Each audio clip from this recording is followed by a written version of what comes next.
Howdy, everyone. Today's question for you is: do you ever feel like you're drowning in a sea of tasks in your business? Well, if you do, you're not alone, because being an entrepreneur um, is kind of, I guess, one of these agreements that we unconsciously know that we make to have a never-ending to-do list. And we have a really special relationship with the to-do list. In fact, I will go as far to say that we are addicted to do lists. And that's a lot to say.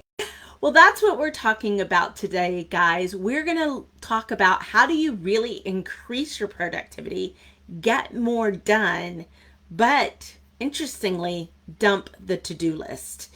And I'm a big proponent of dumping a to-do list. And I'll tell you why in just a moment. But howdy, if we've never met before, my name is Leslie Hassler. I own Your Biz Rules Business Coaching, and I work with women-led service-based businesses to get growth and scalability done in a way that's profitable and sustainable so that you can do your incredible work, have more of an impact, and build a legacy with your business. So today's topic is all about productivity because it is such a key strategy, especially for scalability. Now, we're all taught to use to-do lists, right? We're taught to use them to capture our thoughts, to organize things. And in some ways, it is important, but it's not a to-do, or it's not a tool that's scalable. And I want to talk to you about that today. But first, I'm just going to share with you my to-do list story. So I'm a great doer. In fact, I had a friend of mine going, "You're a beast in getting things done." And I admire the amount of focus that you have. And I appreciated that comment because I'm very intentional with that focus because my time is very precious and I don't work a bazillion hours. So I have to be intentional with every moment of my time. So that being said, it may surprise you to know that I actually had what I call a mini nervous breakdown. I was in a corporate career. I was working in Web 1.0, Web Development 1.0, when the dot-coms were all busting. So we were understaffed. There was a lot of stress. And I remember I carried around a legal notepad. This was 2000, 2001. I carried around a legal notepad, and just legal wasn't enough for me. I had to have a college ruled legal notepad. That's where I kept this to-do list. And my to-do list as a project manager for this company was so long that it was almost 2 pages. I think I was just at the end of that first page. So imagine legal, college ruled. That's a lot of lines. And I was in a meeting with my manager, and she gave me more to-dos. And I remember flipping the page and writing them down, and I was kind of standing up, and I kind of went against the wall. I started crying, and I slid down. And I could not stop crying. I couldn't talk. I was done. Like it was as if adding one more thing to that to-do list was the straw that broke the camel's back.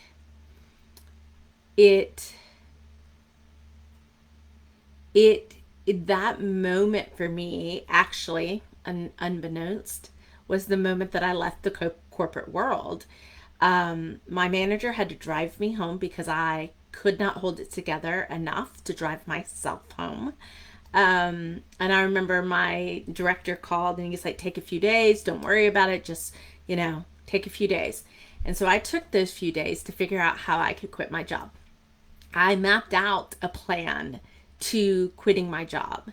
And there was a lot about that job that really was fabulous. I mean, the people that I worked with were some of the most brilliant, talented people that I have ever worked with.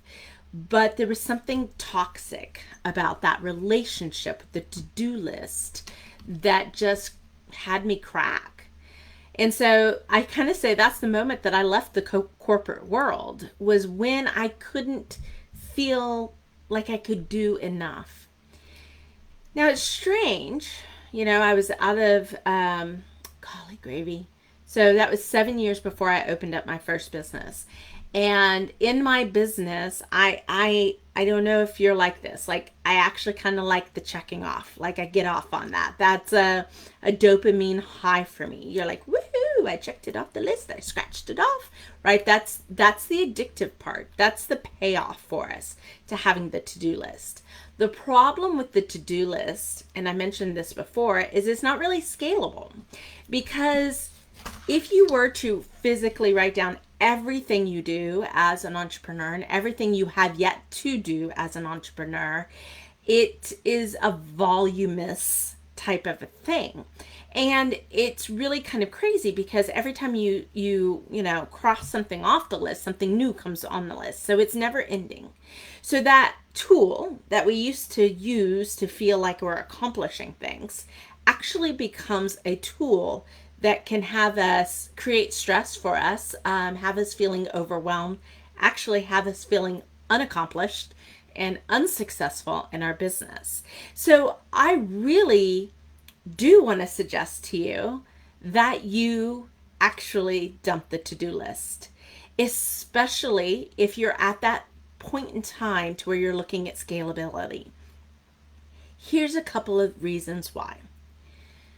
It's not, I guess, the overriding success concept I want to give to you is that being successful in business is not necessarily about how much you can get done. It is about how much and the quality of what you're able to accomplish. So that means there's probably a lot on your to-do list that you shouldn't be doing. There's probably a lot on your to-do list which are either shiny object syndromes or those things that, I don't know, don't really matter. They don't move the needle in your business. There's probably things to do on your to-do list that are more of a project and not a to-do item. There's probably things to do on your to-do list that are cluttering, if you will. It's all these little bitty things that are on there that just sit on the to-do list. So there's a lot of things wrong with it. But I want to give you 3 strategies that I use. And I will I've been using this so it's 2021, 9 years, 8 years, somewhere around there. Been using this methodology for a really long time. And it takes a little adopting because it's not what you're taught to do, and it's not what everybody else is doing. So it's really kind of crazy. But I really I learned of this first from Getting Things Done by David Allen. I will say it's a boring read, but the concepts, the philosophy is really interesting. So if you can make it through it, it's a good read for that. It's just a little dry. But one of the things that David Allen talks about is a 2-minute task. And that means, can you do the task in 2 minutes or less? Most of our tasks, most of your to-do list is that 2-minute tasks. So how I brought that into my world is that I don't schedule appointments right up against each other. Like, I don't cram in meetings at all. I leave space between the meetings to be able to have a bio break, let's be honest, sometimes, and have a lunch or snack or something like that, but also to take care of those 2-minute tasks. Now, you could choose to have a 30-minute block every day to be able to take care of those 2-minute tasks. You'll find you don't need that for too long, and you probably can adopt to having like a 15-minute window or 30-minute window after a meeting to be able to take care of these things. But it's just where when that task comes to you, that you can take care of it right away. So a lot of, if you've ever been in a meeting with me, you would see me do this. Like, I'll hear it and then automatically it's there. it will be there within 5 minutes afterwards because I'm not allowing it to gather dust on a to-do list. I don't have a to-do list. I have not had a to-do list in a really long time. Now, I may use list as another tool in the business, and we'll talk about that when it comes to process and checklists and quality assurance and things like that. But the truth of the matter is I don't have a to-do list. I have a journal. I write down all sorts of things in my journal.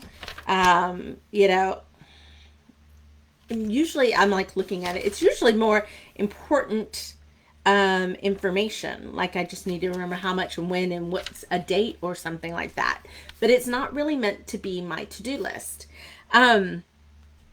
The other part of my process is to focus on what moves the needle. In fact, I want to show you a tool that I use every week in my own business. I have a binder. You can't see it here. Let me see. I have a binder. Let's see if I can bring it into viewpoint. A binder that I store these in. So I always have my week's to-do list. But this is kind of like a week's focus sheet. And if you want this, just comment focus sheet in the comments below and I'll connect with you and send it to you. But you can see that I have my big 3 goals, as it's a little different, a little backwards for me. I have next week's big 3 goals, so I'm always thinking ahead. I have my gratitudes, how I want to feel this week. That's really important to me. Like if I want to feel happy, strong, I want to be able to do the behaviors that will do that.